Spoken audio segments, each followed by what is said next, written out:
ਰਾਹ ਜਾਂਦਿਆਂ ਨਜ਼ਰ ਪਈ ਏ ਇੱਕ ਔਰਤ ਗੁੱਡੀਆਂ ਰੱਖ ਕੇ ਤੇ ਆਪਣੇ ਬੱਚਿਆਂ ਨੂੰ ਨਾਲ ਲੈ ਕੇ ਬੈਠੀ ਤੇ ਮੈਂ ਕਿਹਾ ਸ਼ਾਇਦ ਉਹਨਾਂ ਨੂੰ ਭੁੱਖ ਲੱਗੀ ਹੋਵੇ ਜੀ ਤੇ ਉਹਨਾਂ ਵਾਸਤੇ ਮੈਂ ਖਾਣਾ ਲੈ ਕੇ ਆਇਆ ਤੇ ਨਾਲੇ ਉਹਨਾਂ ਨਾਲ ਕੋਈ ਦੋ ਗੱਲਾਂ ਕਰਨੇ। अस्सलाम वालेकुम मेरी बाजी की हाल है? ठीक ठाक हो? सब खैर खैरियत है? रोटी खाधी है कि नहीं? ए लो हाँ ए रोटी लो।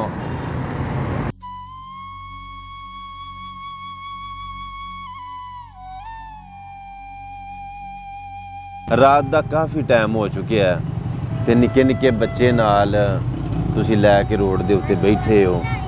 माशाअल्लाह गुड्डियाँ बेच के गुजारा हुंदा है, गुड्डियाँ बेच के निज़ाम चलता है। लो जी मैं इस टाइम एक रोड के उत्ते बाजी होरां नूं बैठिया वेखिया ते उन्हां नूं वेख के ते मैं उन्हां दे कोल आया वां।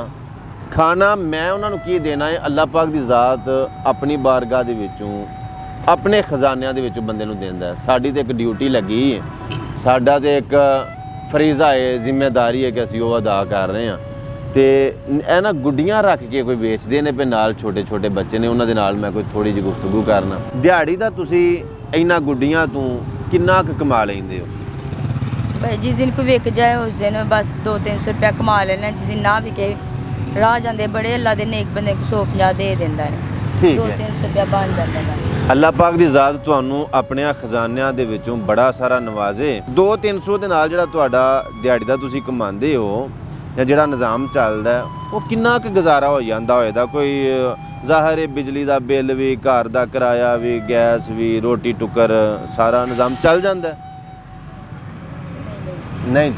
नहीं चलता। बाकी चलो अल्लाह सोना खैर वफीयत रखे। मैं इंशाअल्लाह 2-3 दिन तक तुहाडी खिदमत विच मैं हाज़र होवांगा। जिन्नी मेरे कोलों गुंजाइश हुई, जिन्नी मेरी कैपेसिटी हुई, मैं इंशाअल्लाह तुहाडी खिदमत करांगा। एक मैं तरला करना कि ये जिहड़े बच्चे ने ना, इन्हां बच्चियां नूं मंगण वाले पासे नहीं लाना, ठीक है ना? अल्लाह पाक दी ज़ात तुहानूं अपने खजानिਆਂ 'ਚ देवे, अपनी रहमत दे नाल नवाजे। मैं बाजी इस गल दी जिम्मेदारी लैना कि इंशाअल्लाह इन्हां बच्चियां दा यूनीफार्म, किताबां, फीसां मैं सारा इंशाअल्लाह खुद अफोर्ड करांगा ते अल्लाह खैर वफीयत रखे। तो मैं जिन्नी हो सकी मैं इंशाअल्लाह तुहाडी खिदमत करांगा। ए खाना खाओ तुसीं, अल्लाह तुहानूं अपने खजानिਆਂ ਦੇ ਵਿੱਚੋਂ ਬਹੁਤਾ ਦੇਵੇ।